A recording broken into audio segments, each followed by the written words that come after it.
வீரர்களுக்கு உதவி பண்ணது உங்களுக்கு பொறுக்கலையா? ஜல்லிக்கட்டில் காயப்படுற வீரர்களுக்கு இது வரைக்கும் எந்த அரசு உதவ முன் வரல.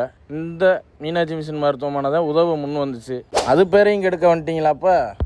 அந்த குடும்பத்தில் கொஞ்ச நாளாக பிரச்சனை ஓடிட்டே இருக்கு. குடும்ப பிரச்சனையா பாருங்க. ஹாஸ்பிட்டல் பேரை கெடுக்கன்னு நினைக்காதீங்க. திரு குருசங்கர் டிஎம்கே முக்கியமான பிரமுகர்களுக்கு ரொம்ப பழக்கம் நீங்க சொல்ற மாதிரி திரு குருசங்கர் சார் டிஎம்கே ஆட்சி சப்போர்ட்னு போன ஆட்சியில் தானே ஆக்ஷன் எடுத்துருங்க. இப்போ எதுக்குங்க ஆக்ஷன் எடுக்கிறாங்க? இல்லை, இது இந்த ஆட்சியில் தான் நடந்த பிரச்சனை தானா? அது ரொம்ப வருஷமா போயிட்டு இருக்கு. ரொம்ப வருஷமா போய்க்கிருக்குன்றீங்க. இந்த ஆட்சியில் தூக்கி உள்ள வச்சிட்டாங்கன்னு சொல்றீங்க. நீங்க டிஎம்கேவை குறை சொல்றீங்களா இல்லை டிவிகேவை குறை சொல்றீங்களானே புரியல. டிவிகே ஆட்சியில் பொய் கேஸ் போட்டு உள்ள வச்சுட்டாங்கன்னா இப்போ நீங்க கம்ப்ளைண்ட் கொடுக்க போயிருக்கீங்க. அப்போ எப்படியோ அண்ணன் தம்பி சண்டையா குடும்ப சண்டையா மீனாட்சி மிஷன் ஹாஸ்பிட்டலுக்கு ஏதாச்சும் பிரச்சனைனா ஜல்லிக்கட்டு சொந்தங்கள் நாங்கள் எல்லாரும் ஒன்றா சப்போர்ட்டாக நிற்போம். அவர்களுக்கு ப்ளீஸ் ஷேர் பண்ணுங்கள்.